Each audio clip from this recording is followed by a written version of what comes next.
I watched every #1 box office movie this year to answer this question. Do movies just suck now? Constantly online, you'll either hear about how incredible one movie was this year and how awfully dogshit 20 other things were that came out. I wanted to see for myself if this was the case. I am putting in a lot of words to make it sound like I didn't just sit down and watch things on a screen for 60 plus hours this year, but here we are. So of course we're going to do this as a tier list, because how else does any YouTuber keep a tally of anything? The tiers is based on how I would recommend the movie to somebody. S tier is if I think you should just watch it. A tier is you should watch it if you're somewhat interested in it. B tier is you should watch it if you like the genre. C tier is if somebody puts it on at a movie night, you may as well watch it. D tier is I would only compromise on watching this movie to avoid watching something worse. Which leaves F tier, which is do not watch. It sounds harsh, but hey, you know, You'll see why when we get to it soon. I say all of this, I'm gonna forget what the tiers are eventually. Also, as most YouTubers are doing at the moment, let me avoid being H-Bomber Guide by first off saying, thank you Ludwig for the title of this video. On his podcast, they were talking about doing this idea for DCOMs, but to be clear, I was already doing this, he just gave me the title, so thanks man. On top of that, I wanna make it clear, because yes, some movies I do just say are bad. Unless I'm saying specifically who I'm yelling about, assume I'm talking about the movie studios that either rush out, give creatives unrealistic timelines on when something needs to be done, or just plainly do not care that what they're releasing is slop. And lastly, and I think this is probably the most important one, I have never made a movie. I'm entirely unqualified for anything movie related. This is solely my experience and thoughts as an audience member who saw most besides maybe 10 of these movies by my own choice before even having the idea for this video. With all of that out of the way, let's start it up in January. Avatar: The Way of Water is the sequel that everybody wanted.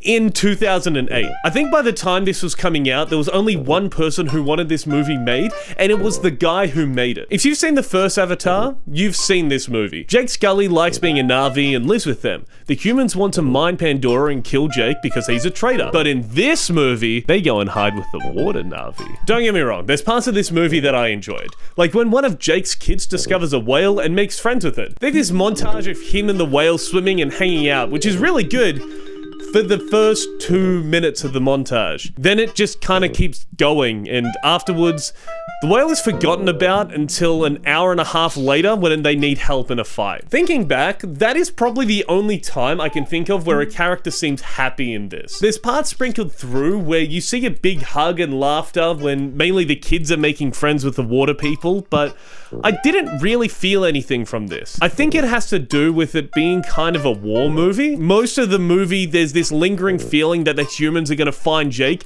and they need to be ready for that. I get why you would be showing his children playing so you can understand why Jake is so stern on being prepared, but because he's so, I guess, stoic, and at least seems to always be mentally in the headspace of, I need to be on guard for whatever is coming next. When you see his kids playing in the water and laughing, I didn't feel anything because it felt like something bad was about to happen. Which I guess you can make an argument that that's part of Jake's character development through the movie of letting go of that part of himself. But an hour later, he's proven right to be prepared for the worst, so I'm not sure what we get out of that as an audience member. When the movie first came out, I think everyone was blown away by how incredible the visuals were, and the fact that the characters we're looking at, although being actors, resemble something closer to an alien. So the kind of generic dialogue was put out of people's minds because of how impressive the movie was. The problem is we are now in 2023. Groot and Rocket Raccoon are way more impressive than anything out of that first movie, which makes sense because the technology has gotten just so much better. But the problem for this movie now is that it's the same level of writing with visuals that,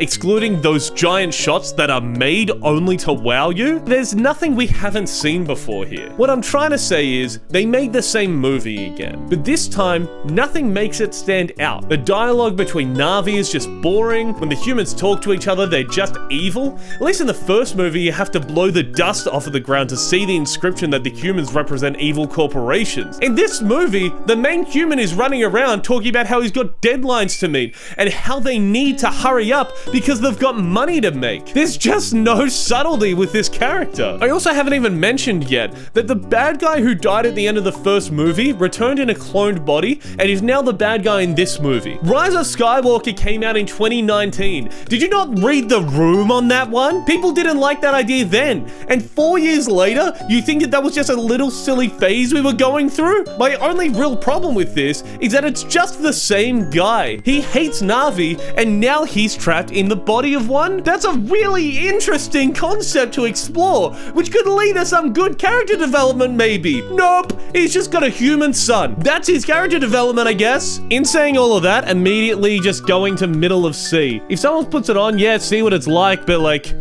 I wouldn't go out of my way to watch that. I don't know what I expected when it was time to watch Knock at the Cabin. I knew the very basic premise that this family of 3 needs to kill one member to save the world, but outside of that, I had no idea what was in store. And I gotta say, I really liked this. I think one of the major things that sucked me into this movie was how realistic the actions and reactions of each character was. When the family is told somebody needs to die, they obviously don't believe this random group of strangers and assume it's some cult. But every time they refuse to kill somebody, a natural disaster is shown on the news, which makes them start to doubt themselves. This movie is pretty slow paced, and most of its scenes go for about 10 minutes each. For me, this helps with that feeling of being there with the characters. We're not cutting away and watching some cops try and hunt down this group, we're just in this cabin with them. The only cutaways that we do get are just glimpses into the life of this family up until this point. That, mixed in with the audience only getting the same information as the characters, made it so at least even I had no idea if this was real or not until the end. On top of that, everything you as an audience member can think of for these characters to do to either escape or try to find out if this theory is legit, they follow through with. There's nothing worse than in a movie thinking, why don't the characters just go to the car and leave? And then you just watch these characters just go out of their way almost to not do that. In this movie, one of the dads goes to the car and you see that all the tires are slashed. It's not much, but small little like logical things like this make the choices of the characters and setting this is in feel a lot more real to me. And look, the ending's not great because the daughter and one of the dads leave and find out that, yes, by killing the other dad, they prevented the end of the world. It does sort of feel anticlimactic, but also it can only really go one of two ways, right? I don't think this average ending spoils how much I liked the rest of this movie. It mainly just centers around the two parents, their life together, and then coming to the conclusion that they're going to have to make a terrible decision to save the world. So if you like something a bit slower and character focused, I'd say give this a go. This one, I reckon this one can go B. We'll go up there. We'll go up there for now. We'll see how that goes. What may surprise some viewers is that as a straight guy, I never saw the appeal of watching Magic Mike. Even if it is the My Name Jeff guy,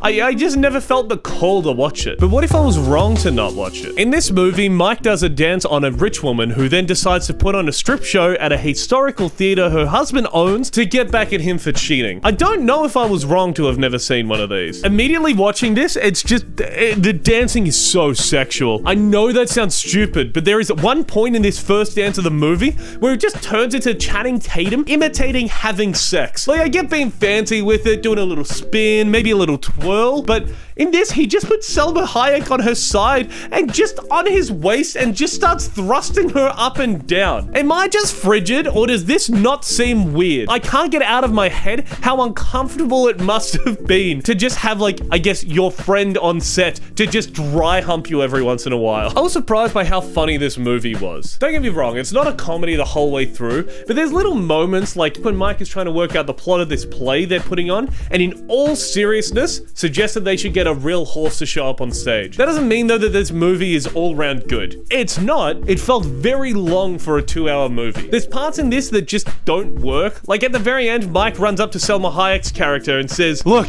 I just want you to know that I love you, okay?" I get we're in one of those movies and it's like the last 2 minutes of the movie, but this is still one of the worst lines I've heard in a while. And I watched Ant-Man Quantumania. Oh, we'll get to that one. I also could just be forgetting, but I think there is a scene cut out in this movie that then gets mentioned later on. There's an argument happening and it's brought up that there was flirting or something inappropriate happening in front of Salma Hayek's daughter with her and Mike. Yes, I keep saying Salma Hayek because I don't remember her name and I refuse to look it up. And if you hear me doing that with anyone else in the rest of the video, that's exactly why. But in the movie, I don't remember anything happening there. I know it's a bit nitpicky, but it's something that took me out of the movie movie while I struggled to remember if that happened or not. Overall, it's fine. Honestly, I think this is a good D candidate. It's fine, and it's a watchable movie, but like, I'm not going out of my way to watch that anytime soon. If it wasn't for this movie, I genuinely don't think the whole Marvel downfall conversation would have anywhere near as much ammunition as it does. Ant-Man and the Wasp: Quantumania is by no means a good movie. I could leave it there, but I feel like I need to add a little bit more. Really, this movie is centered around Kang. That's really well for them now, isn't it? The 5-member superhero family gets sucked into the quantum realm, and they need to find their way out. And for some reason, Bill Murray is here. I genuinely forgot about that till writing this. The biggest complaint I saw come out of this movie was how MODOK looked. And yeah, I do agree. He looks disgusting and gross. I don't know what was expected. Now, don't get me wrong, if they had left his helmet on the whole time, this would make it so much easier to watch. But I feel like you look at this guy in the comics, and then you look at him in the movie, that is pretty similar to how he looks. The only thing I can think of to make him look closer would be to like scar up his face or something, but the argument that this is Marvel CGI done terribly is so stupid. To me, this looks like a solid representation of this character. Sure, it's hard to look at, so is actual MODOK. There are valid times to point out when the CGI is done poorly in this movie, like later on when Ant-Man and his daughter are both giants running towards each other, but you have no sense of scale, so they just kind of look regular. I think an actual valid criticism of this movie is how they severely tarnished Kang's threat level. The last thing featuring him was Loki Season 1, which set up Kang the Conqueror as an extremely formidable foe. Someone who went planet to planet, destroying worlds, genociding its people, and moving on with no one to stand in his way. Someone who was only able to be contained by the combined forces of every single variant of himself. It took an infinite number of the most powerful being currently known in the universe to stand a chance against this one version of him, all for him to be beaten in a fistfight by a regular guy off of the street. This is the equivalent of if Thanos showed up and instead of beating the shit out of Hulk bitch slapped him into the sun. I remember walking out of this movie saying that it had completely ruined the next saga that they're trying to tell. Because this one version was the guy. He was the one that it was going to take the entire Avengers to beat, and Ant-Man single-handedly slapped him a couple times and took him down. It just really bothers me that this is so free for anyone to pick apart, and all I saw for months on Twitter was that stupid face of MODOK. Cassie being a hero in this is done well. I like that she had to be the one to turn around and point out how the right thing to do is to save everyone from Kang at the start of this movie, and it just makes her not this like tag-along kind of character. I do feel like though the biggest thing that lets this movie down is that people don't go to see Ant-Man and want a world-ending threat. He's a funny guy. He's a little goofball. I don't want to see him preventing the death of thousands. I want to see him make a Pez dispenser big. I think having Ant-Man in the setting of San Francisco is much better for his character because those movies work better as a fun family comedy rather than something more in line with like a Winter Soldier type of movie. I feel like with these connected universe movies, it's harder to like put on because obviously you need to see this to know what's coming next and everything like that. But like, if we're just looking at it as like just a movie on its own, it can definitely live here. Watch it if it's on, but yeah. I'm realizing now that a lot of the sequels or franchises that came out this year, I hadn't seen before. Scream, John Wick, and surprisingly Magic Mike movies never really interested me. But Creed 3 was able to put me in the middle of this guy's story without having to say a whole lot. We jump into this movie with Creed being retired from boxing until an old friend who got Creed into boxing gets out of prison and wants to pick it up again. Adonis lets Dame train at his boxing gym before Dame sabotages a challenger for a title fight, leaving him to be the replacement.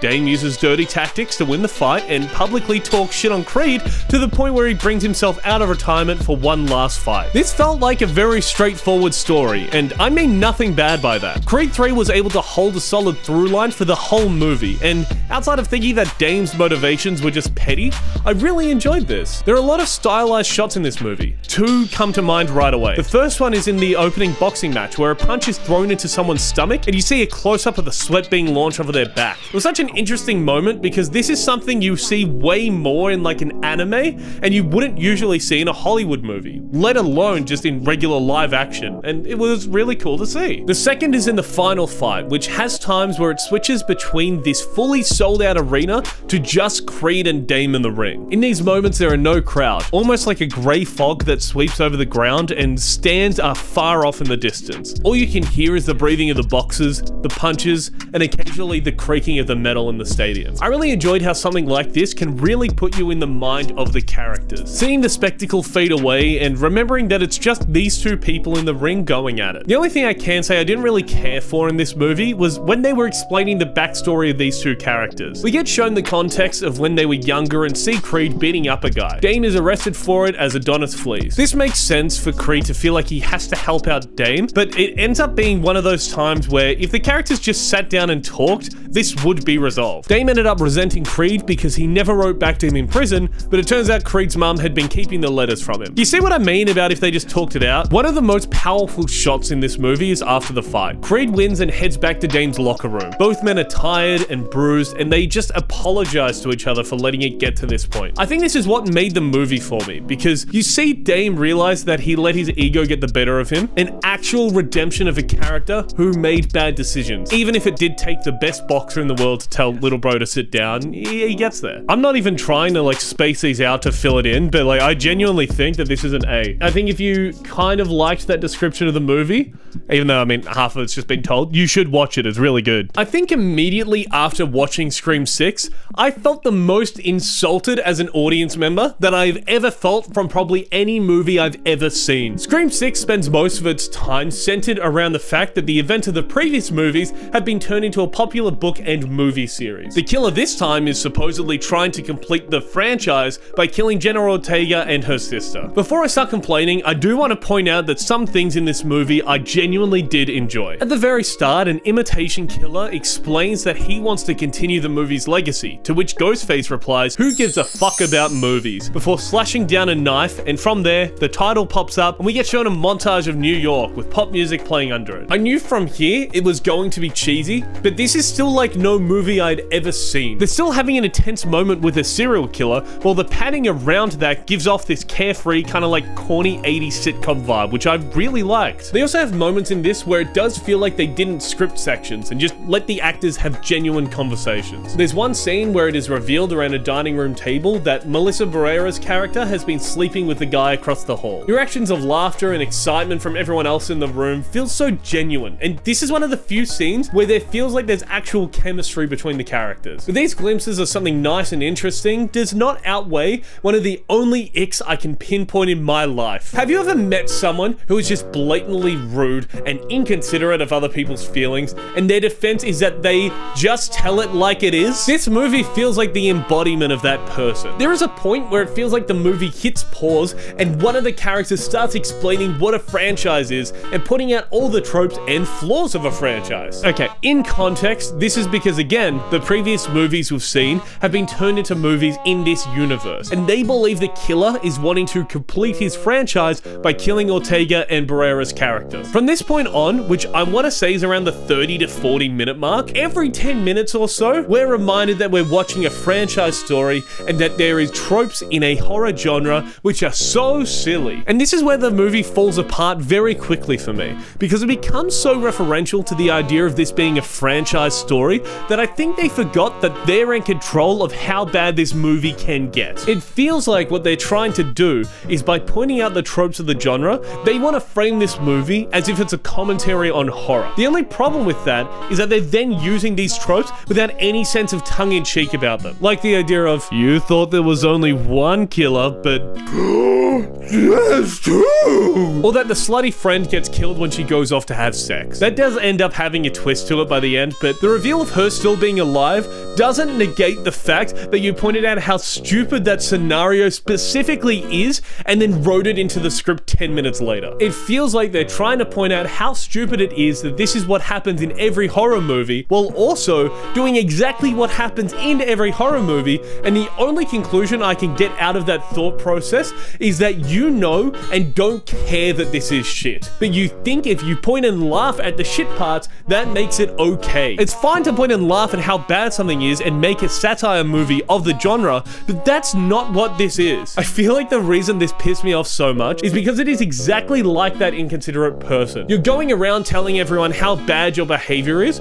Why not try and do something to fix it? Instead of complaining and adding nothing original to this bland, boring movie, if this is how you really feel about the genre, either don't make the movie or do something that makes it interesting. I get that the people behind this are trying to poke fun at horror and saying that this stuff is stupid, but what is the point in saying, hey, look at this loaded gun on the table? Isn't it stupid that there is a fully loaded gun on the table? What a silly horror movie trope! When 10 minutes later, the characters are turning around saying, guys, where did our big loaded gun go? Honestly, I could be making completely wrong assumptions here and be wrong about the motivations of the filmmakers and how they think. But if your end product is this, a dramatic movie with the most memorable parts being when you talk about how bad the horror genre is, did you really try? I was gonna put this in D, but I got a little bit worked up there, so don't watch that. Watch Melissa Barrera though. She's a fucking badass. Real quick side note, if you don't know this, she got fired from the next Scream movie for posting pro-Palestine stuff, and now the tides are turning and people are like, hey, maybe Palestine's not bad. And then they were like, hey, so you'll come back for Scream 7, right? And she just went, go fuck yourself. I'm not being part of it. So good on her. It sucks that she was in this. I really enjoyed the first Shazam movie when it came out. It was a pretty basic superhero movie, but it had this light feeling to it that was so refreshing at the time. But Shazam 2 kind of feels like they tried to make the same movie again, but focused more on the parts that were kind of skimmed over in the first movie. But it turns out they were skimmed over because you can't do many interesting things with them. Coming off of the first Shazam, all the kids have their superpowers, but they all kind of do their own thing, which Billy doesn't like. He tries to keep them together, and then some witches try and take his power, I think. But it's alright, because one of them wants to be a good guy. I'll give you a minute from this photo to try and guess which one it is. It's the young and pretty one, obviously. We gotta keep the kids in, it's her. A lot of the movie spends time with Billy, feeling like he needs to keep the family together. And while this isn't inherently a bad topic to do, it just kind of doesn't work. The kids aren't really shown to be drifting apart, and instead are shown to want their own space in a reasonable way. It puts Billy in this leadership role, trying to hold everyone together, but it also kind of makes him the father figure in this context. Just doesn't seem to sit well when he is, at minimum, within a couple of years of the oldest of the group. I can't put my finger on exactly why this didn't work. I just didn't feel anything from it. I will say, I did enjoy the final fight. The visuals of Shazam alone fighting this dragon, yeah, there's a dragon in this, and surprisingly from memory, it looked great. That fight with all the lightning effects looked amazing and was genuinely exciting because it did look like it could go either way. But I feel like with this movie, and most people probably either didn't know or forgot that this came out this year, and that's fair. Mason from the Weekly Planet podcast, when talking about the cancelled Batgirl movie, said something along the lines of, audiences are conditioned to only want to see these movies because it's linking into something bigger. And when you go in knowing that this is in a universe that is scrapped, what's the point? I think around this time was when James Gunn took over at DC, and the writing was on the wall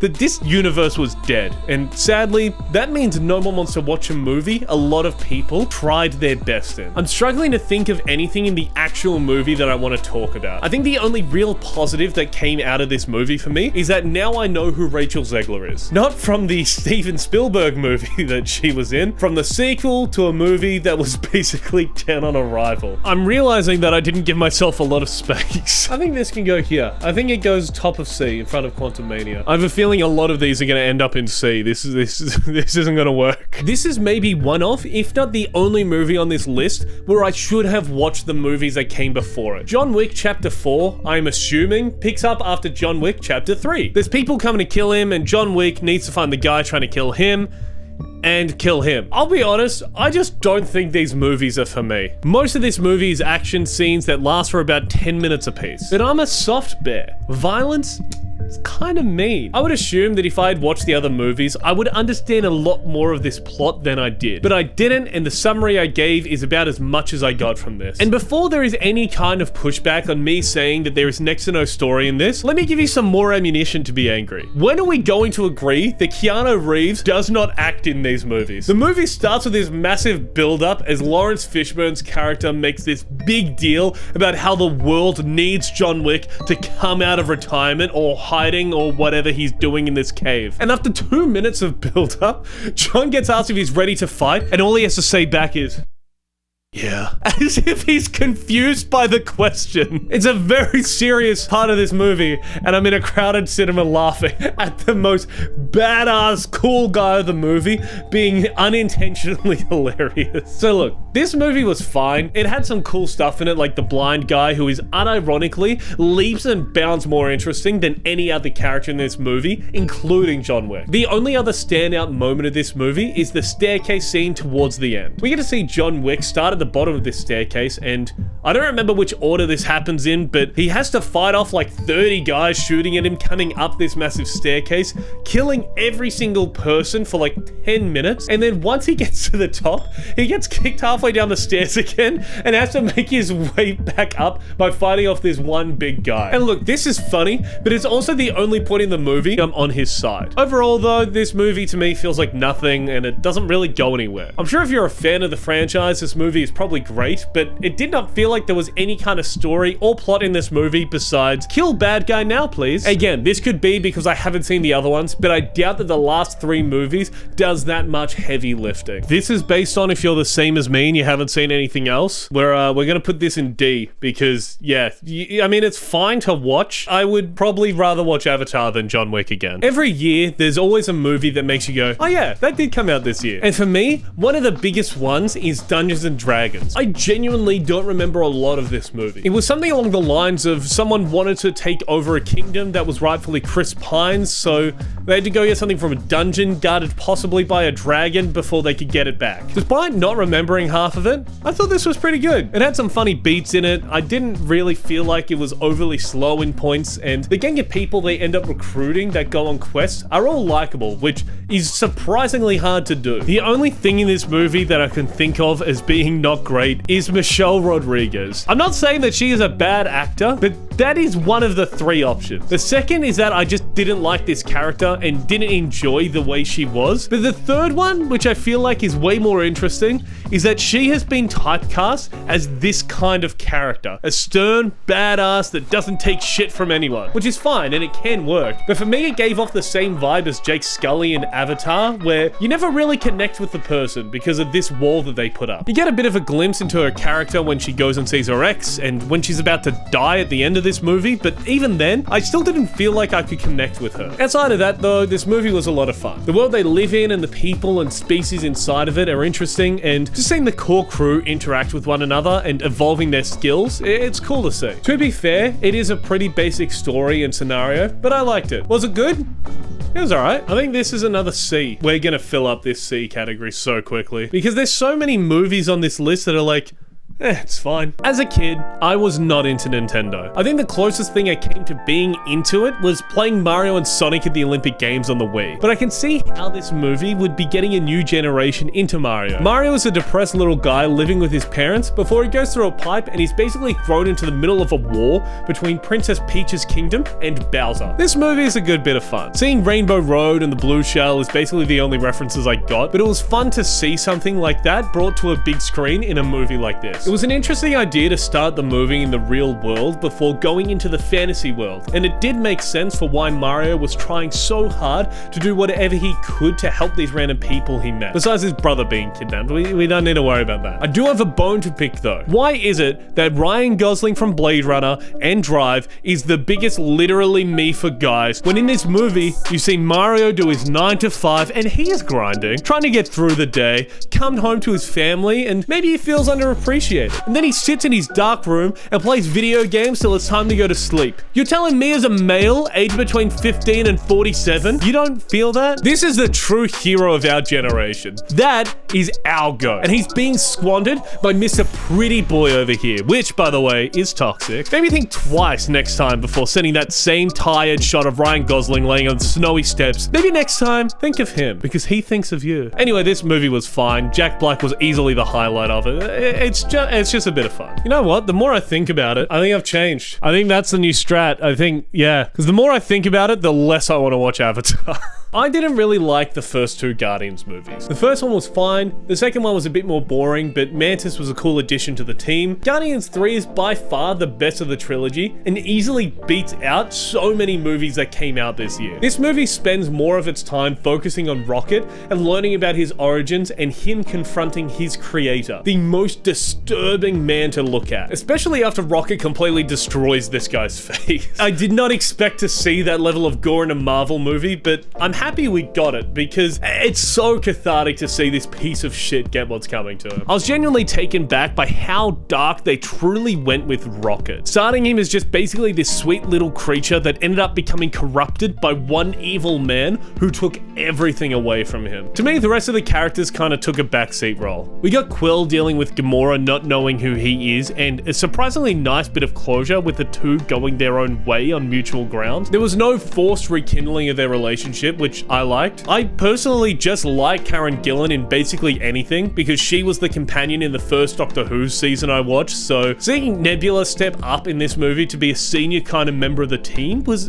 really cool to see. Of course though, the thing that made headlines for this movie was that it was the first time Marvel did a big swear, and it honestly really was like a blink and you'll miss it kind of moment. It felt genuine and honestly kind of just grounded Peter Quill in this for me. The Guardians do end up splitting up at the end of this movie, which I surprisingly did like. I thought it was a good way to send off these characters and not just have them killed off screen or something. It leaves a door open for these original characters to return and not some multiverse variant of them, which is cool. And honestly, I'm looking forward to see what Rocket is going to do with his new team. It'll be interesting to see what happens without James Gunn directing it regardless, because, you know, he, at least this next trilogy is going to be busy at DC. I think the new team looks like a lot of fun, which is something I think is really needed in the MCU at the moment. They've been not having a good run with those shows, have they? Now this one's tied for me. I don't know if I'd watch this again before Creed or not. I think I liked this more than Creed. I liked this more than Creed. The only reason that this is not going into an S is because you do get a better experience knowing who everyone is and there's people not caught up. Shut up, man. You actually don't know the first fucking thing about me. I will handle you. I know what must be done. Fast X is a tricky one. This movie has two different ratings based on which one of these is true. The first one is, were they trying to make an actual movie with this? Or, the second option, they were just trying to have a bit of fun and they themselves can acknowledge that these movies are just insane and a meme now. If it's the first option, maybe the writers shouldn't have been given that pay boost that they strike for. Just a thought. The movie feels like a VFX team and a stunt department headed by Vin Diesel's fever dream gone wild. But if it's option 2, can somebody tell Vin Diesel? It's starting to get a little bit sad that he is just so sure that this series is his masterpiece. The movie is so ridiculous that I can't even piece half of it together. Jason Momoa is someone's brother and or son and wants revenge on Vin Diesel for killing his brother and or dad. So he does something and it lands him in Rome where, holy shit, one of the most insane sequences in movies that I've ever seen happen. There is a bomb in the shape of a ball on fire, rolling through Rome, and Vin Diesel is chasing it with his car, obviously. It starts heading towards the Vatican, and there is only one thing left for Dom to do. He drives his car off the edge of a fucking bridge into a crane that swings around and hits the bomb and pinballs it into the water. Dom survives just fine, by the way. Literally not a scratch on him. The car is like crushed in sections and he's fine. This is something that happens through the whole movie too, where Dom just goes into very intense situations and doesn't get hurt in the slightest. He gets into a fist fight with Jason Momoa at the end of this movie, and for reasons, Momoa doesn't throw a single punch at him once. It just makes me think of that contract thing I spoke about in a video that is probably a year old now, I think. It's just in his contract that he can't lose in a fight. And it kind of just feels like they sunk into, well, what if he just doesn't get into a fight instead? I know I just kind of skipped over the rest of the movie, but that's really all there is. The only notable part after that really specifically is the end where John Cena dies, which from my friend who watches all of these movies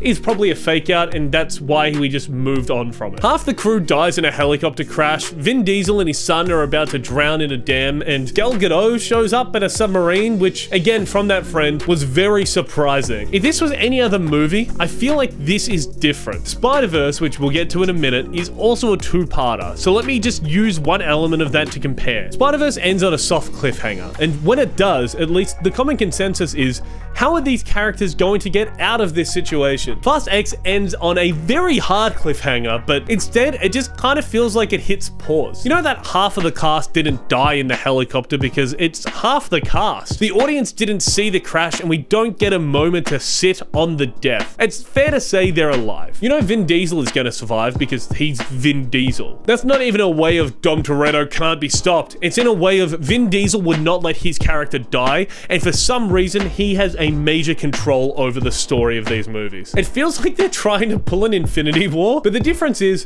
at least in Infinity War, they established that people will be dying. Loki is killed in the first 10 minutes, which gave the movie an air of anything can happen now. A fan favorite character has died. Who could be next? In this, nothing feels real. And you know in the next movie, everything is going to be fine. I think the most enjoyable part about this movie for me was that I went in with a group of 4 friends and there wasn't a single other person there on a Friday night opening weekend. So for us, it was like watching a movie in your friend's lounge room, but instead you're in a cinema. Oh yeah, this movie also brings back The Rock. It's almost like he was trying to be the Vin Diesel of a different franchise, but everyone was already sick of it for some reason. I cannot imagine any scenario where I'm like, you should watch Fast X, bro. It's so good. You know, this is the gun to my head category. Where gun to my head, I would rather watch Scream 6 than Fast X, but without it, I don't want to watch either. I had forgotten that the Little Mermaid movie is supposed to be a musical, but for the first 17 minutes of this, it's just a pirate going about his life,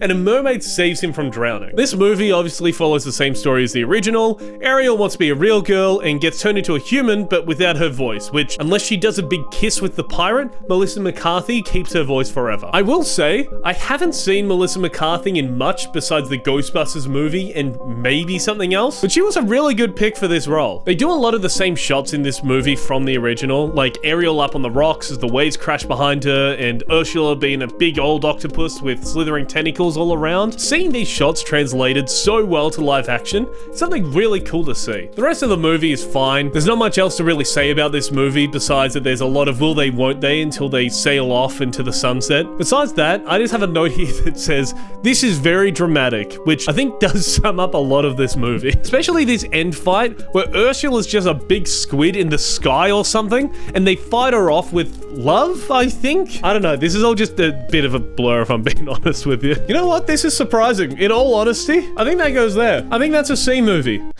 Get it? It's a C movie. Okay, that's definitely staying there. It's a C movie, get it? Oh, that means Way of Water should be in C. That's not being in fucking C. That's not going to C. I am throwing this out here now. As you can clearly see, I am more than likely going to be a bit biased when talking about a Spider-Man movie. If it helps to add any kind of credibility to what I'm going to say, I think the Andrew Garfield movies were not good, except for him. The first Sam Raimi movie is more boring than the other two, and that MJ working out who Spider-Man is in the MCU is a bit dumb. In saying all of that, I had tears in my eyes in the first 15 minutes of this movie. The Spider-Verse movies are by far the best Spider-Man movies we have ever been given. This is probably going to be a long one. Across the Spider-Verse picks up a year after the first movie. Gwen has joined the Spider Society and Miles is excited to see her again. The Spot is traveling across dimensions to become more powerful, and Miles tags along to help Gwen stop him. From here he's introduced to Miguel O'Hara, who basically tells him that Miles' dad is going to die and he has to let that happen. This then leads Miles to escape to an alternate dimension and be captured by that world's prowler,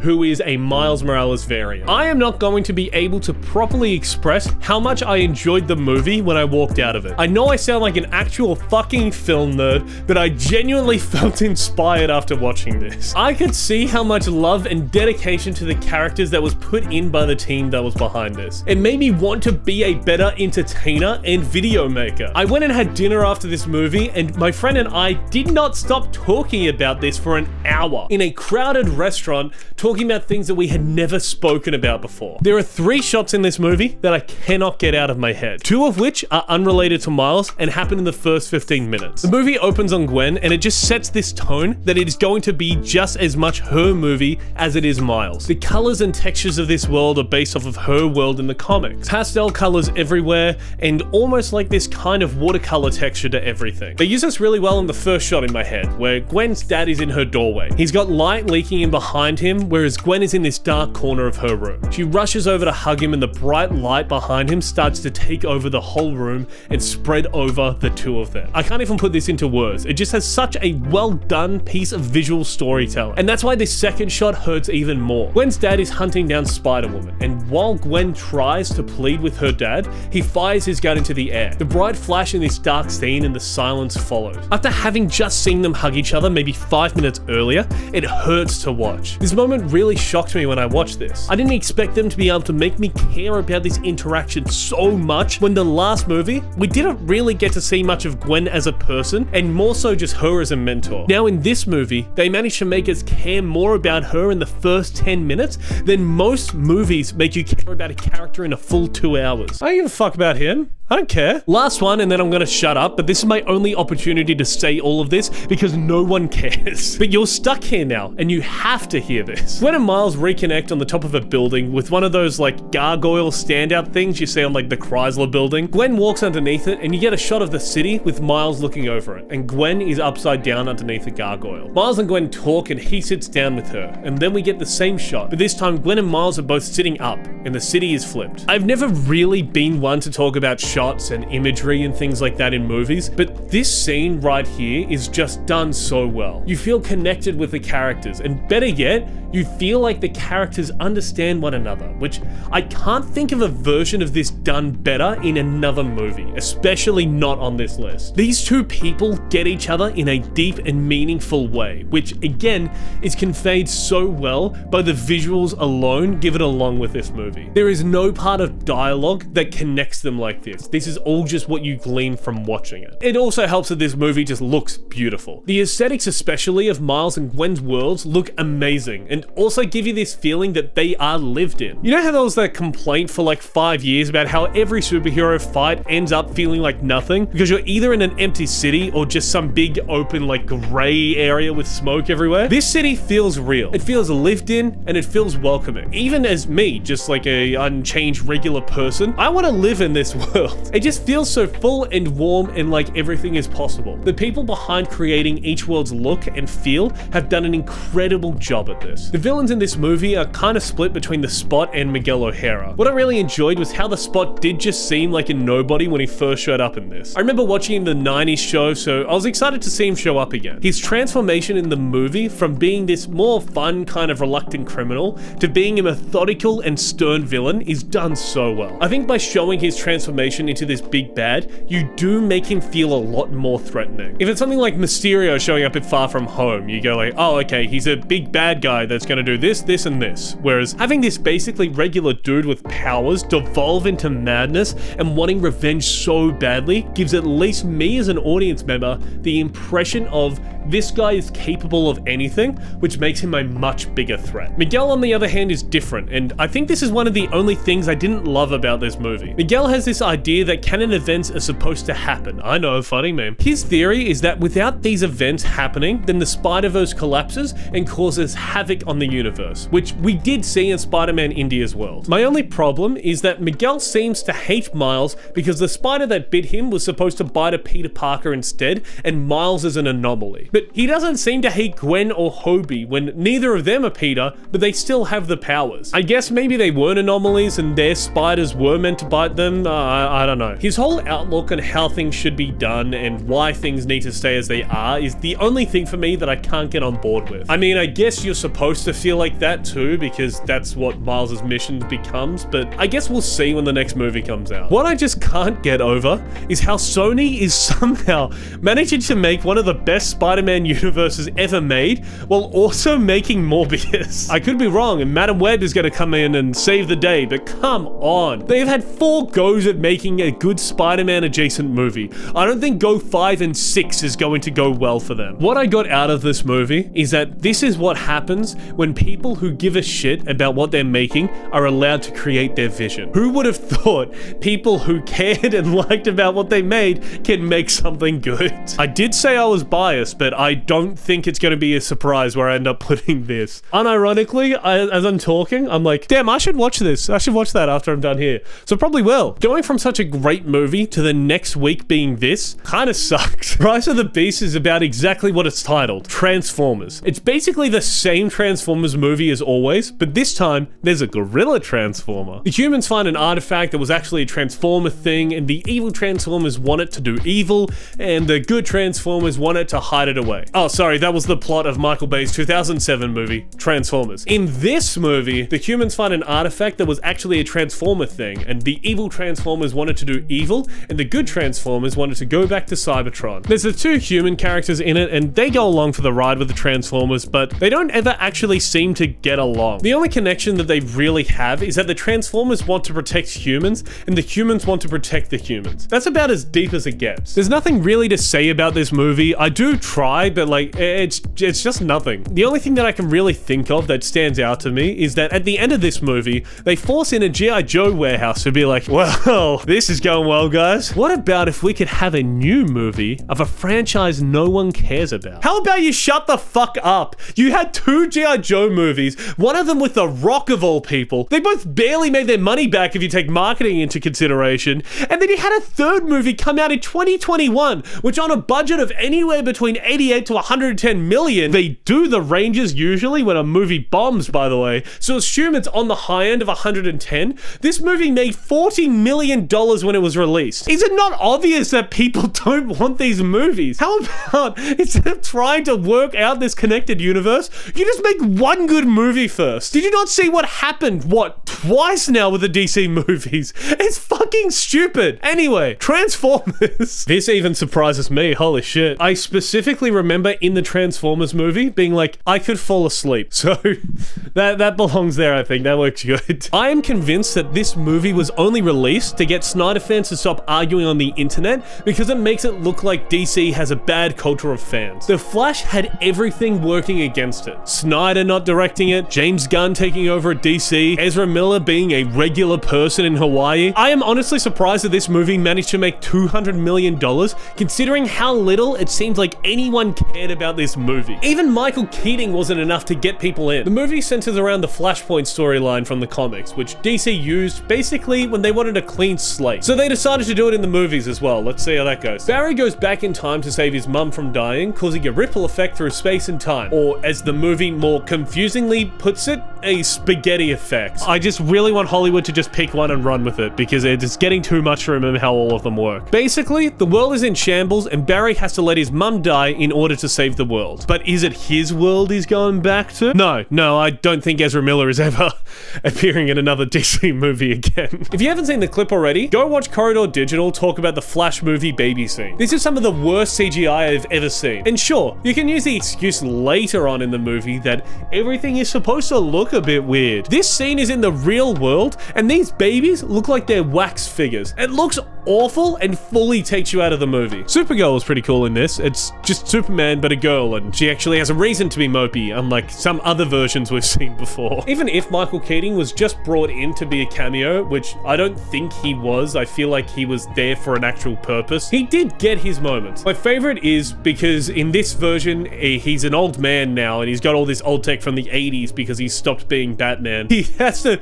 pull out a tape measure to work out how much force to put into a rocket to get everyone out of this area. It's pretty funny, and it's even funnier when someone explains it to you with no visual reference in the slightest. I will say though, by the end of the movie, I was a bit disappointed that this was the end of the DCU. They did manage to bring Barry back into the new world and make it interesting for the audience to find out what exactly has changed from what we've seen before. I genuinely think that this would have been a good jumping off point for a new timeline, but I can't imagine James Gunn is keen on using this version, more particularly this actor, for the Flash anymore, so Sucks. It's almost like you reap what you sow or something. It's yeah. Also, all the universes collide, and you saw Nick Cage as Superman, and also Christopher Reeves as Superman, who, by the way, is dead. Did they get permission to use Christopher Reeves' face?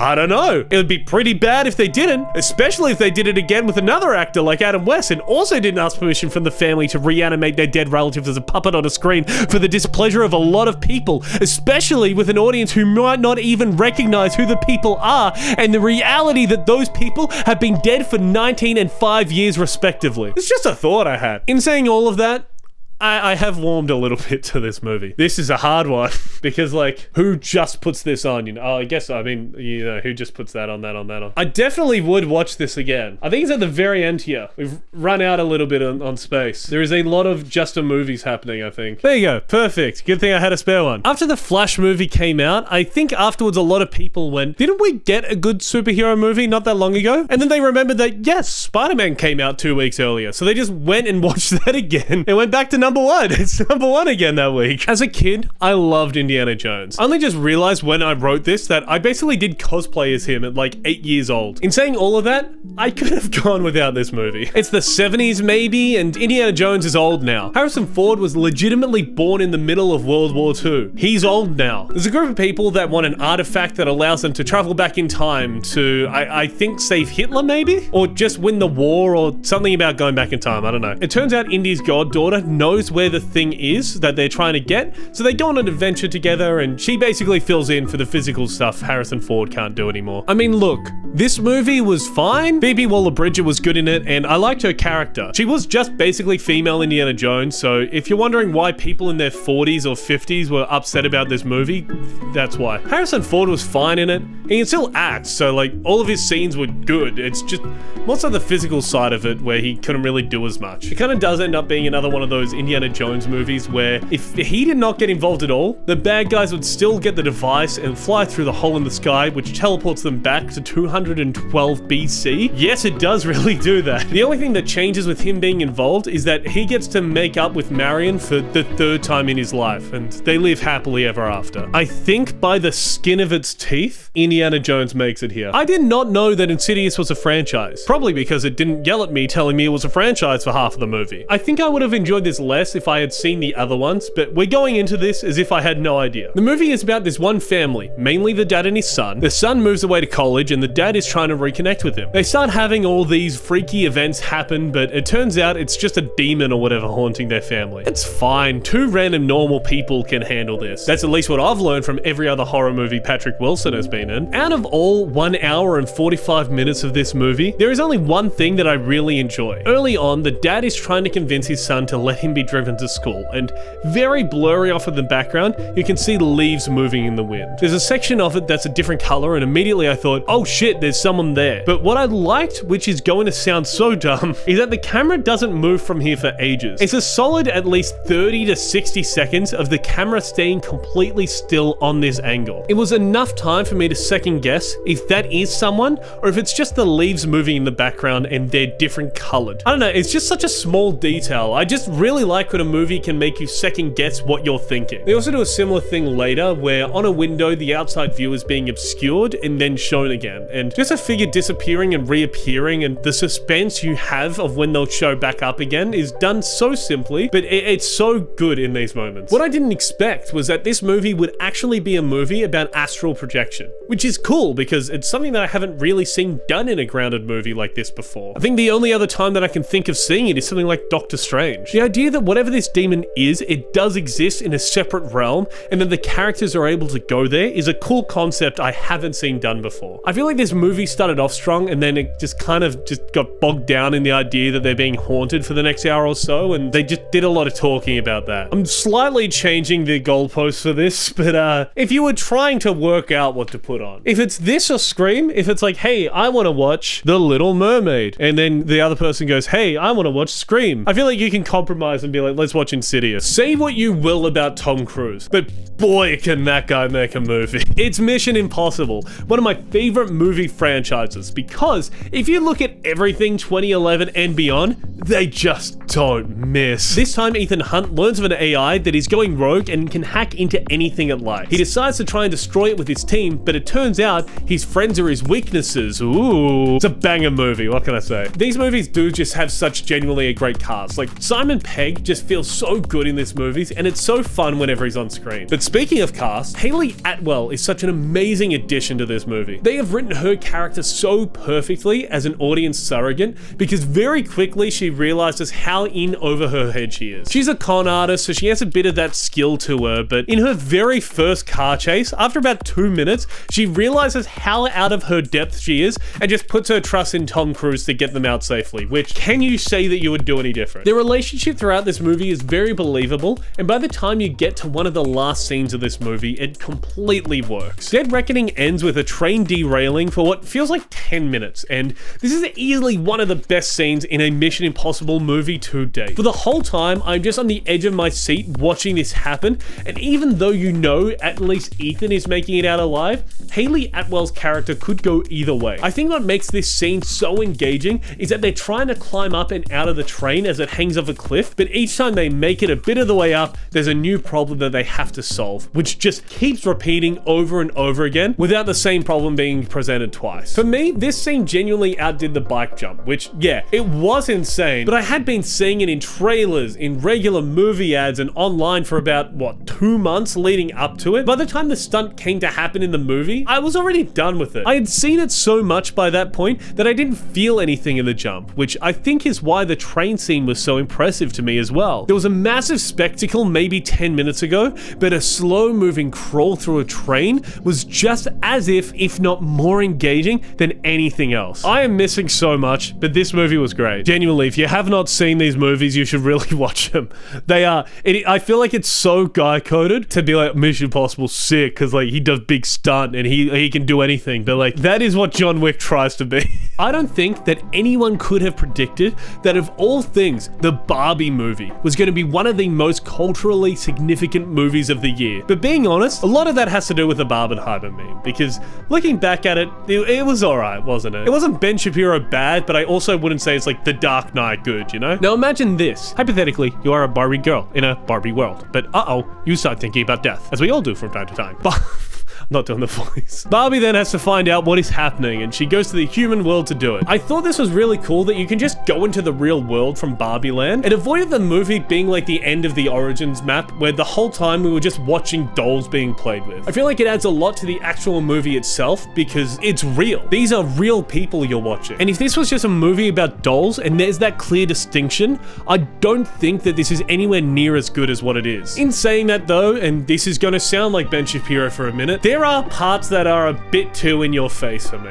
When Barbie confronts the Board of Mattel and they're all old white guys, I feel like you can leave it at that. As an audience, you can understand from that visual alone that she is a Barbie girl in a man's world. But when they take it a step further and start doing caricatures of how evil and dismissive everyone is in the room, like, I get it. But it also makes the movie feel like it came out in 2016 when this was more of a current debate. And don't get me wrong, I'm not saying the message they're sending is bad, but I think the delivery of it a couple of times is a bit too in your face. There's a scene later on when the Kens have taken over Barbie Land and the Barbies are talking about how upset they are and how they feel powerless. This scene does a really good job of conveying, I don't think plight is the right word, but I guess the experience of being a woman as told by other characters in this movie and a lot of women that you meet in real life. It does make you think and empathize with these characters in a way that, at least personally, I feel like I wasn't able to before in this movie. And I guess a quick psych deep dive for me as I was writing this, but I think it's because this is way more of an open conversation where you're listening to how these characters feel and what they think without it being turned into pointing the finger at a general group. Granted, I am biased because I'm in that group that is being called out for bad behavior, which is valid. I just think personally that this movie and the message it is sending works best when it is more open and is about people recognizing their behavior and adjusting it, rather than what happens in some parts of this movie movie, it feels like it's scolding people, which results in a conservative, genocide apologist, sister fucking looking ass loser to make the movie's lengths in angry rants about it on youtube.com. How's Candace Owens going for you? That looks good, doesn't it? On top of all of that, one thing this movie nails is the casting. I cannot imagine a better Ken than Ryan Gosling, and as much as Amy Schumer thinks she would have been perfect for the role, Margot Robbie is an amazing choice for this. You know, maybe you can switch out Mario for like Ken, but that works. Both of them play their characters so well, and there is no one who can pull off having genuine emotions as a human being and still being the cool guy everyone can point to and say he's literally me than Ryan Gosling. I think this is definitely one of the biggest this movie is fine. Yeah, I think that works. The DCU wrapping up has really done no favors for a few of these movies that came out this year. I didn't realize till now, but we have 4 DC movies this year. That's like phase 3 Marvel shit. What was going on? I think though that Blue Beetle was technically set in the new continuity, but then it underperformed, so I don't think it is anymore. Blue Beetle should not have been this skipped over. Even though it did make it to number 1 for the week, it still had the 7th lowest opening weekend of the year. The movie is just a typical origin story. Kid wants to do good, gets superpowers to do good, bad guy wants the superpowers, they do a big fight. Why should it have been watched more? Because it's fun. It's just a good time. I've been working deep in the minds on a theory that after Endgame, expectations for superhero movies got extremely skewed. After a 10-year climax, converging storylines from 20 plus movies all into this one grand finale, how are you gonna follow that? How is a story about a regular person who gets superpowers and has to learn how to use them to do what's right going to compare with something as gigantic as that? It's not. Just because there are those massive climaxes now, new movies showing the origins of a character suffers for it. Which sucks, because if this movie came out in 2008, it slaps. You have a likable enough main character who has a family that you get to know and like as the movie progresses, and a sequence where a giant Beetle car crashes through a castle while Kickstart My Heart is playing. What more can you seriously want? I know I didn't talk about the actual movie much, but I think it's worth a chance. The actors do the best with what they're given, and some of these fight scenes are genuinely really cool to watch. You know what? I think this is a B. Not just B for Blue Beetle, but also like, you know, it's worth a watch. If it wasn't for this game being plastered on the PlayStation Store, I don't think I would even know what it is. But at the very least, the story this movie is telling is interesting enough that you can forget for a while that this is just a big Gran Turismo ad. You get a good 6.5 minutes of the movie before they start telling you how advanced the game is, so at least there's that. This movie is based off a true story where all this one kid wanted to do was race cars, and he'd play Gran Turismo constantly. He enters a competition and goes to do training to be an actual race car driver. Now look, this movie does do a lot of gamer buzzwords. I don't know why, but there's something about a 40-year-old man calling someone a gamer and talking about respawning that just sounds wrong. David Harbour does this for about the first 30 or so minutes, but after that it evens out. One carryover from the game though is how in the racing scenes they will use what looks like cinematics as part of their shots. It's not really clear if this is trying to be passed off as intentional footage or if it's intentionally supposed to look like cinematics, but it was really jarring every time I saw it. Speaking of being caught off guard in this movie, the main character kills somebody. They're just doing a regular race, and out of nowhere, the car lifts and flips into the crowd, almost killing the driver and killing a spectator in the process. I did not see this coming at all, and the way they managed to handle this and not make it seem like it was just a footnote in this guy's life and move on was something I didn't expect from this movie up until that point. It was done really well. They also have one of the best scenes of a parent apologizing to their child I have ever seen. Jan's dad comes to him before his big race and says the line, "I didn't support you," which is just the most nail on the head remark I've ever heard. This is one of the only times I've seen this conversation play out, and it actually does feel genuine. Digimon Honsu does such an amazing job of portraying the guilt that the dad feels. I can't get over his little mannerisms in this and just sell it so well. I can't properly express how well it's just done. It's just a really good scene. You know what, honestly? I don't know if this is like just a thing of we were sitting on C's for a while and now we're jumping up. I think it's just because it was like the middle of the year and they just put out slop. But I think this is a B tier movie. If the idea of like the Gran Turismo movie is like remotely interesting, you should watch it. It's worth the watch. The best parts in the Equalizer 3 is when they aren't talking.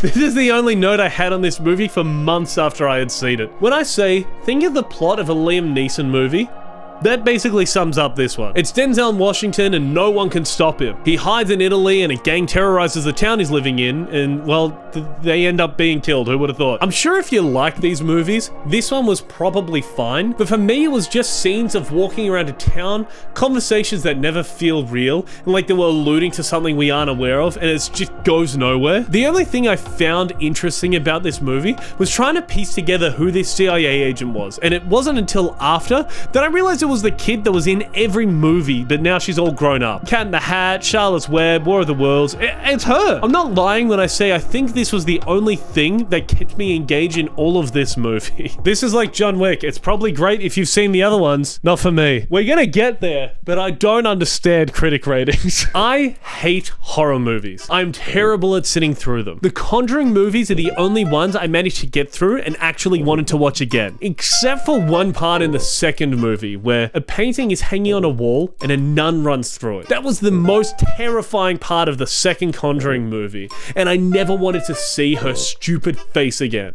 The Nun II managed to do alright this year. I had to watch it in the middle of the day in the comfort of my own home. This is another one where it's a very similar plot to everything else in the genre. A demon wants to escape into the world and it's going to kill anyone who tries to stop it. Being honest, one of the only things that kept me interested in this movie was that Taissa Farmiga was in this, and her and Evan Peters in the first season of American Horror Story were goals for me when I was like 14 years old. I'll let you judge that how you will. And it's not just her. Everyone in this movie does an amazing job, especially the little girl who manages to scream at that point in her voice where it doesn't just sound like she's screaming, but that she's genuinely distraught. I know I just kind of described what acting is, but you can hear a difference between like Darth Vader screaming out in despair and this 14-year-old girl giving it her all. There's a cool magazine scene in this where the nun is trying to escape and all the pages are flipping to make her outline. This is a lot of pre-planning for the demon who it looks like happened to lure Taissa here on a whim, but her silhouette is slowly forming through the pages and it looks really cool visually. Also at one point the devil just shows up and runs around for a bit. I wish I was exaggerating, but that's legit all he does. He just runs down some hallway and then gets stuck behind a wooden door with like 4 people pushing against it, most of which are kids. I feel like this is the same as the Conjuring movies where it's nothing amazing, but it's entertaining enough. Like it's fine. You put this on if you don't want to think too much or if you're having a movie night kind of thing. I'm having to reorder this a little bit, but I think that means that it lands here. So like, here's how we're going now. So it's going like Ant-Man, The Flash, The Nun, Mermaid, Indiana Jones, like that, you know? Renting this movie as a man alone is a low point in my life. The Paw Patrol movie. They're dogs that stop emergencies, but also in this movie, get superpowers. My biggest thought during this movie was, I wonder if this had any impact on the actual show. And of course, for some reason, there is a Reddit thread on this with comments that read like they're doing an analysis of any other movie. I think the movies are a different canon. That the show only is canon up to some point in season 2 in the movie's timeline. So basically, season 1 to 2, the movie, the Mighty movie. And the second timeline, show up to season 10, still treats part of the movie as canon, such as Liberty existing, but Humdinger going to jail. I hope you all feel better now learning about the Paw Patrol multiverse, I guess. The soundtrack of this movie was so weird. It managed to have both Olivia Rodrigo on it, as well as the KFC song, which was perfect. Finally, my two loves combined, white girl music and white meat. It feels really unfair to put the Paw Patrol movie in F, so I'm just gonna put it in bottom of D. It didn't fail as a movie, it's fine. It's just a movie made for toddlers, you know? The last horror movie on the list is The Exorcist, but calling it a horror movie is a little bit of a stretch. This felt way more like a thriller, which I'm totally down for, and I think it was a decent one at that. At the very least, it was something I hadn't seen done before. These two girls go into the woods and are missing for 3 days. When they get back home, they're possessed and need to have an exorcism. The start of this movie is focused more around the disappearance of the kids. It follows the parents searching for them and speaking with the police, and all of it just feels real. There's nothing here that seems out of place in the sense that they're trying to hint at something darker. You just get the same information as the parents, which lets you get in their head. I know it's a weird thing to say, but it's surprising how little every other movie is able to make you think like that character. After the kids are back, they do start doing more typical horror things, like having a little demon girl in the back of a shot, or in the reflection of a mirror when no one's there. I just hate watching those because then for the the next 10 minutes or so, I'm searching around the rest of the screen trying to see something out of the ordinary. But what I really like about this movie is how logical everything is. No one sees one of the girls talk in a different voice and shouts demon like Helen Lovejoy. Instead, one of the girls' physical appearance changes drastically in a matter of minutes, and she walks down the aisle during a church ceremony chanting. As her parents try to pull her away, the chants become louder and more desperate, and it's only from there, after both kids are put into a psych evaluation and it comes back fine, that the Christian mother turns around and says, maybe this is a demon. At that point as a character, it makes sense to think and say that. There is no leap in logic involved, when every other step has been taken like they have showed you, and a religious person turns to their faith for an answer. It also helps that this is actually a sequel, so the first movie did happen, and they're able to talk to the mother of the originally possessed child. It doesn't feel shoehorned in. Again, it's the next logical step to reach out to someone who claims they had a possessed daughter and ask them questions about it. I think that is the best way to make movies in a shared universe like this. The actual exorcism itself is really interesting to watch too, and to see the demon trying its best to get into the minds of everyone to prolong their survival, but eventually it tells them that only one child is going to survive and they have to choose. When the dad of the other girl chooses his daughter, it turns out that he chose her to die, and so the main character's daughter lives. There is no hint towards that during the movie, and watching the realization of the parents' face as it sinks in that they just condemned their child to death is done really well. I would definitely watch this again before The Nun. The Nun scare we. This is probably going to be the most contentious one on the list, but it did make $90 million on its opening weekend, and beating out a Scorsese movie for the top spot in its second week. Taylor Swift is unstoppable, and Era's run at the box office proves that. The movie is a recording of the Eras tour, which includes songs from 17 years of Taylor Swift's music, including the albums Lover, Fearless, Evermore, Reputation, Speak Now, Red, Folklore, 1989, and Midnights. This movie was long. It was the full 3 hours of the concert, which I just have no idea how she does what she did on stage for 3 hours straight without more than a minute or so break, which even then, she's going through costume changes backstage. She doesn't get off time during this at all. I went into this movie only ever listening to like Love Story, Blank Space, Shake It Off, like things like that, the big hits from a while ago. And to be honest with you, I expected this to be a drag, but holy was I wrong. This movie does feel long, but it never gets boring. During the concert, she does a few songs off of each album and then moves to the next era. But while she's in that album, the stage adapts to it. One of the most impressive examples of this is during Folklore, where the giant screen behind Taylor turns into this forest like swamp kind of area, and there is just the skeleton of a cabin on the stage that she is performing from. The stage itself is also amazing. Like, I cannot emphasize how much I was impressed with the production that went into this. There's platforms in the stage which obviously move up and down, but they're all independent from one another. And also that same floor is able to become an extension of the scenery, and during one song, the dancers all come out with like these glowing orbs, which have a trail that float behind them on the stage behind her.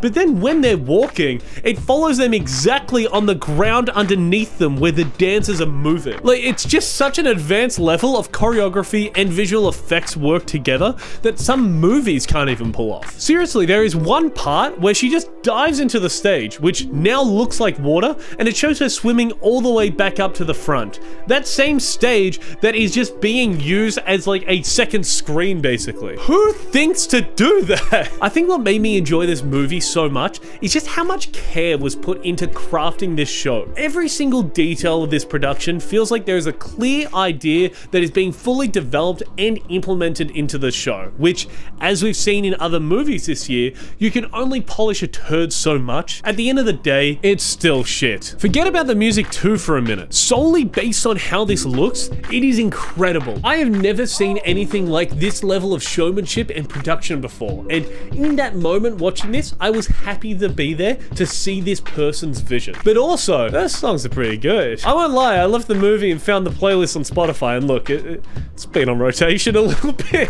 But what I think makes this even better for me too, is that we are just watching her work. There is no point in this movie where it feels like Taylor is trying to make our experience better. She is solely in that moment in that stadium with all of those people, giving them their money's worth. The movie feels like an afterthought. I know that it's not how it is, but it does just feel like they could have gone, well, we have the cameras running for the screens anyway. Let's just hit record on them. And because of that, I think you get to see exactly what it is like to be in that space. I refuse to be labeled as a Swiftie now, but I'm halfway there. And that is only because of how impressive this movie and this concert is. I promise you, I am not doing this because I am afraid of getting doxxed or anything like that. It is just I was genuinely that impressed with this movie. I don't get how Five Nights at Freddy's gets a movie before Minecraft. That shit has been in the works for almost 10 years at this point. But then Freddy Fazbear just walks in with Matthew Lillard and the guy who was in the Hunger Games that has been forgotten about for 10 years, and they somehow make a movie that is not a train wreck. I never played FNAF, so I don't know if this is just what the lore of the game ended up being, but in this movie, you have a guy who gets a security job watching a pizza parlor that has alive animatronics that are good. I really thought they were going to make some kind of horror movie with this, where Freddy and his crew hunt down and try to kill Mike. So when it got turned around, I genuinely didn't see that coming. What I liked about this movie is that the ideas that they introduce are really interesting. Outside of just the FNAF characters, the idea of Mike determined to lucid dream to help his brother who vanished, the cop who is helping Mike knowing more than she's letting on, and his kid sister being able to communicate with the spirits of the animatronics is all really good shit. Where the movie falls apart for me is when the end point of those ideas are explained. Everything is revealed to Mike in a single scene, which I'm guessing just looked like a wall of text on the script. But the answers we get to the questions the movie makes us ask, I don't think really adds anything to the movie. And if anything, it kind of lets it down and makes it a little bit more tropey. Like the reveal of the cop being the daughter of the killer is just one of those tropes that you can just like brush off. But the idea that the rotting body of several children have been inside those animatronics for decades and nobody thought to check or notice how terrible that smells lets it down a little bit. I feel like if it was just instead, oh, their spirit is trapped inside, it's way better because that's at least like, there isn't any real implication there. You don't have to think about the rotting dead kids, you know? The truth is, if this movie was independent of the game, it doesn't crack number one. It's better than you think a Five Nights at Freddy's movie would be, but it's also still in that circle of, it's just a movie. Look, C's getting a little bit out of hand. It's falling over up into here now, but yeah, you know what? Five Nights at Freddy sits there. Actually, I think it sits here. Yeah, I think it goes there. The Marvels was fighting an uphill battle before it even came out. The fact that most Marvel movies in the last couple years have been alright didn't really help, but I don't think that's the problem. Before this movie even came out, going back to its announcement, all you saw online was, lol, no one is going to watch this. And then release date came out and all you heard was, they are still making this? Why? It is going to be bad. And then after a year of only that as publicity, because of the writers and actors strikes, all you see online is, lol, no one even went to watch this. This is so bad, Lamau. I don't know why he's wog. This movie is so much better than everything in this new Marvel phase, maybe besides like No Way Home, Guardians of the Galaxy, and Doctor Strange. But that's close. It's the shortest Marvel movie made, but that doesn't really mean a bad thing. The outcome of that is that it's just a pretty cut and dry story with every scene adding some kind of context or plot development. To be fair, that does mean something like the villain doesn't get a whole heap of context, but we see that Captain Marvel basically almost destroyed her planet. That's enough to go on. I was so excited to see Miss Marvel in a movie because after watching her TV show, I really enjoyed the character. I keep saying she's like female Spider-Man, but in the way of just being a bit of fun. And that really is her role in this movie, to be the excited tag-along character that gets mentored by the two more experienced heroes. You don't get much about her background in the movie, you kind of just get her cliff notes, but I feel like that's fair. There is like 3 to 6 hours of her story if you want to find out more about her, and I think adding the characters that have been in TV directly into the movies with not much introduction is a great way for them to do this later on. Moon Knight. I'm just looking at Taylor Swift shouting at me now. I'm just staring at her doing that at me now. This movie is just mainly focused on the characters themselves and how they interact with one another. The core being Captain Marvel, Monica Rambeau, and Miss Marvel. And I think this combination of people works really well. Every interaction they are all having together does feel genuine. The characters do feel like actual people, and it makes them all likable. I can see why people would say something like Miss Marvel is too annoying and high energy, but it's the same thing as the Teenage Mutant Ninja Turtles movie that came out this year. The character they're playing is a teenager who has just had their wildest dream come true. Of course they're going to be this hyper. The only thing I really didn't enjoy about this movie was the villain. She kinda just felt like nothing and was only there because superhero movies need to go a certain way and the heroes need someone to punch in the third act. But everything besides that is great. And this movie does include a section about the multiverse, which honestly made me think that this should have been released before No Way Home. Because as much as I love that movie, their introduction of the multiverse in this is way better than what we got in Spider-Man.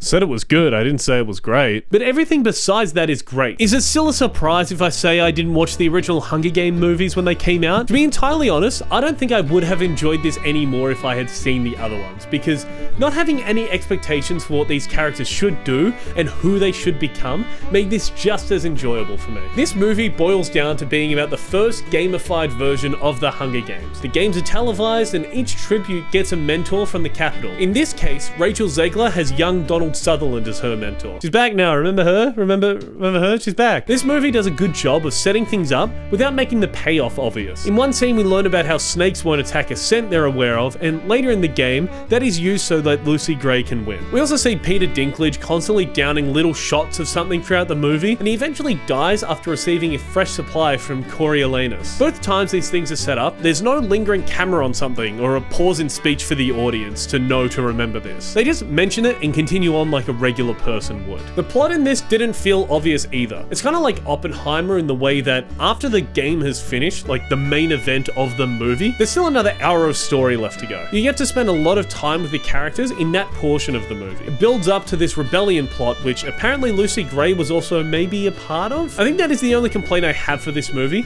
is that the ending does seem a little abrupt. Lucy Gray realizes that Coriolanus has killed an extra person than she thought and becomes suspicious of him. The cabin that the two of them had been visiting frequently is where guns have been stored as part of the rebellion, which makes Coriolanus think Lucy Gray is a part of it. As the audience, we know that her ex was involved in the rebellion, but from every interaction we had seen her in that shows other rebellion members, she seemed innocent. Walking out of this, I just kind of wish we had seen that plot thread a little more in detail, so in her final scene, it doesn't feel like Lucy Gray is this completely different character. There's also a lot of singing in this movie, like almost more than the Wonka movie, which is an actual musical. But because Lucy Gray is a singer and we spend time with her in District 12, it never feels out of place. If anything, it does feel like it brings you closer to her. It really helps that Rachel Zegler is just an amazing singer at the same time, but still, the best song in this whole movie has to be the Olivia Rodrigo one at the end. It's very good. This one's tough. I think we gotta rearrange some stuff here. Oh, we gotta do a rearrange here. Hold up. That's getting better. Finally, we have something to actually compare the Eras tour to. Beyonce's concert/documentary movie that she made? Renaissance. Before I even go into it, the movie switches between two parts. We'll get Beyonce on stage for a few songs and then it will switch to about 5 to 10 minutes of other footage, which for me, I don't think works as well as just picking one of these things to do. At least in the movie, I think this works better as either the concert or the behind the scenes. Doing both is cool, but I don't think it works with the footage that we get shown, and it just feels like a bit abrupt and it's like taking you out of the movie whenever it switches. Renaissance, as said by Beyonce at the start of the movie, is her wanting to show what goes into putting this type of concert together, which sounds really interesting. It would be cool to see just how these productions are made, but we maybe spend about 10 to 20 minutes learning about how the behind the scenes of all of this comes together. Side note, if you did want to see the behind the scenes of putting on a, in comparison, smaller but still impressive production, watch Viva La Underdogs on Netflix. It's about the Australian metal band Parkway Drive. It's well worth the watch. It's super interesting to see. The Eras movie was filmed over 3 nights with clearly a very tight regime of what happens and when, whereas in the Beyoncé tour, it seems a little bit more spontaneous. You see this right away during the first few songs where, even though Beyoncé is singing the same song, her costume is constantly changing. Personally, I found this a little bit jarring because, well, imagine in a TV show or movie you watch, a character keeps switching between having a jacket on and off every couple of seconds. It seems like a small thing, but it is super distracting and takes away from what is actually happening. happening. One thing that did rub me the wrong way a little bit was that during a lot of the moments in this movie, Beyoncé is very aware of where the cameras are. When I was talking about the Errors movie, I said how cool it was that we could just get to see Taylor work and give the audience the best experience possible. But with Renaissance, it did give me the vibe that there are a lot more shots that are intended for the viewing audience rather than the live audience. Which, yeah, I get that it's a small thing, but for me, the magic of a concert movie is that you see the concert. When there's a wink and a nod to the camera, or in most cases in this movie, an ask to the camera, I feel like it takes away from what they're actually doing as a performer. Look, this could all be from someone who just isn't a fan of Beyoncé because, again, unlike Errors, I walked out of this movie not wanting to go and listen to a couple of songs that I enjoyed. And I think that's because, honestly, I didn't enjoy many of the songs. A lot of the time during this movie, and I know that this is a common thing done at concerts, the song will get cut after the chorus and they'll move on to the next one. I'm 90% sure that's what happened in this movie, mainly because I struggled so hard to differentiate between the songs. I'm gonna sound like a boomer, but when I'm watching this, the bass and drums sound really similar going from song to song, and it made it hard for me to pinpoint where one song started and another song ended. The only time I was really able to tell when a new song started was when Savage played. Again, I don't listen to Beyoncé, so I don't know this for a fact, but I would guess the reason for that is because that track is made by someone Beyoncé doesn't usually go to,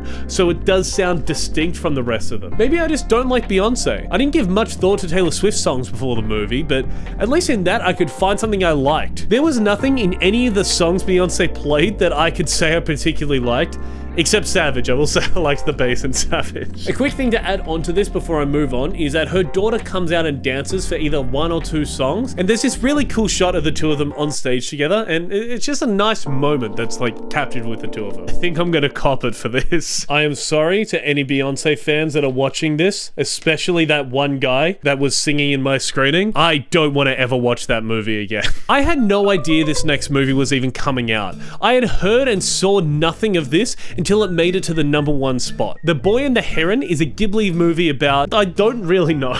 The first note I wrote down after watching this movie was, quote, "What the fuck just happened?" So in this movie, a boy moves to the country after his mum dies. His stepmom walks into the woods, which takes her into an alternate world run by animals. He follows her in to find her. He then meets a younger version of his mother from the past who has fire powers. He also then gets set up to be the emperor of this new world, but he refuses, which then causes the world to collapse, so they have to escape, but then after that, they all live happily ever after. I really don't have much to say about this movie, but I mean, like most animes, it does visually look amazing. The scenery is incredible. I don't know how they managed to make rolling hills and a sunset look as good as they do, but it keeps me coming back. I also swear that I got shown a different cut of this movie because there are so many actors in this, and I did not pick up on a single voice. Christian Bale, Dave Bautista, Willem Dafoe, Mark Hamill, Robert Pattinson, Florence Pugh. All of them are in this, and I could not tell you a single role which they played. Overall, the movie was fine. I didn't really ever feel like the movie was going anywhere besides like back into the real world, but I think there's enough going on in the movie itself for it to be, you know, to be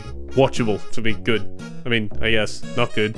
Fine. It was fine. I think this is like just teetering on the edge of fine. Last movie for the video. Have you ever wondered how Willy Wonka got his chocolate factory? Do you think it was by selling chocolates and making enough money to be able to buy a factory and then mass produce them? Idiot! You stupid fucking dumb baby person! He had to kill his competition first. Sounds like a Family Guy bit, but unironically, this movie does end with Wonka more than likely killing the CEOs of the top 3 chocolate shops in the world. This is the first of the movies that I think at least I have seen where the trailers disguise this musical as something else. A lot of this movie is singing, which I mean, that's fine, but the parts that aren't singing are kind of just average, I feel like, because I don't know who this movie is made for. I guess kids, but do kids want to know how Willy Wonka got his chocolate factory? Because then they'd have to watch one of the Charlie and the Chocolate Factory movies, and would they even want to do that? And after that, would they even want to see this then? I honestly think that this movie is for old people. The demo for the Johnny Depp version isn't going to go and see this, so that's all that's left. Grandma dragging little Timmy off of Fortnite to see this movie that stars the guy that was the Dune person in Fortnite. I walked out of this movie and all I retained was that it's funnier if you think of the chocolate as edibles, and that Key and/or Peele is in this. I don't know, I guess the moral of the story is follow your dreams and kill whoever gets in your way. I feel like we're really ending on a low point. because there's nothing I can point my finger to and say, that was good. The only interesting thing I can think of from this is how much Hugh Grant apparently hated doing it. I honestly think I would rather watch Magic Mike again for this movie, because I can imagine, at least in this tiered scenario, watching the Magic Mike movie with someone going, oh, isn't that fucking weird, eh? So that is every #1 box office movie that came out this year. All I'm saying is thank God for the Taylor Swift movie, because there was a period here where this was just guy-coded. It was just Spider-Man, Mission Impossible, Guardians, Creed, Gran Turismo, Knock at the Cabin, Blue Beetle. I was gonna say I feel bad for something in F, but I don't. This is the only one that's like, maybe it shouldn't be F, but it's also the lowest of F, because oh shit. Actually, we might have to fix it. All right, I think we're gonna have to do this. I think that's fine. I'm gonna double check this board and just make sure I'm happy with it. That one was watch it if you're remotely interested, and that is watch it if you like the genre. I think maybe Hunger Games does go up. I don't think everyone watches that and says it's worth the watch, but I think it's the same as this. Like, if you're interested in the genre, you'll go, oh, that's worth the watch. I think that's it. Wow, okay, that actually evened out really well, because everything up here is my top 10 movies of the year. By the way, I know that Aquaman is out now and is probably going to be the last weekend box office #1 of 2023, but at the time of recording this, it's not out yet. But I also can't imagine it's going to be worse. The joke in the script is Fast and Furious, but I can't imagine it's going to be worse than any of these. If we're going to make this video into like a little after-school special, what have we learned today? I think the main thing that, like, if you're going to take anything away, regardless of where anything sits on this list, it's just to not blindly dislike something because you've heard that it's bad. There are movies on here like Knock at the Cabin and The Hunger Games, which if you looked at the audience and critic scores of those movies, you probably wouldn't go and see them. There are movies that came out which are going to overlap, but look at the difference between my top 10 movies, the general public's top 10 movies, and the critics' top 10 movies. Better yet, the bottom 10 movies of the year are so inconsistent with one another. I have put in the Beyoncé movie at the bottom, and from memory, the Beyoncé movie's at the top audience-wise. You are going to like things that for whatever reason, only you like. And that's good. That's what makes people individuals. I just think that a movie critic might not be your best point of reference for if a movie is good or not. When on average, their thought is that something like Wonka is a better movie than the third Guardians movie. I'm not saying I'm right about where all of these movies sit, but so many of these movies were bad in the general public's opinion, sometimes even before they were released. But you sit down and give it a chance, and it's not bad. It's an alright movie. I guess what I'm saying on my Magic School Bus is, go out and watch shit that you think is interesting. If it sucks, it sucks. But if it's good, you might now want to watch the sequels, follow the director or the actor and see what else they do. I can guarantee you that if you give more things a chance, you're going to find more things that you enjoy than things that you don't. Alright, that's it. Thank you very much for watching. I've been really excited to make this video and I'm looking forward to seeing what you all think of it. So please leave a comment and let me know what you liked, what you didn't like, and if you disagree about any of my placement, not that one, I don't want to hear about that. Leave it in the comments and let me know. Maybe I'll do this again next year, who knows? I'll probably go and see all the movies next year because I like movies, man. If you wanted to see that, plus some other videos that I make on here weekly, you can click subscribe. And if you enjoyed the video, give it a like. If I had to give one movie recommendation for you to watch of your Christmas break, I mean, it's at the top, Spider-Man Across the Spider-Verse. That, yeah, need to see that.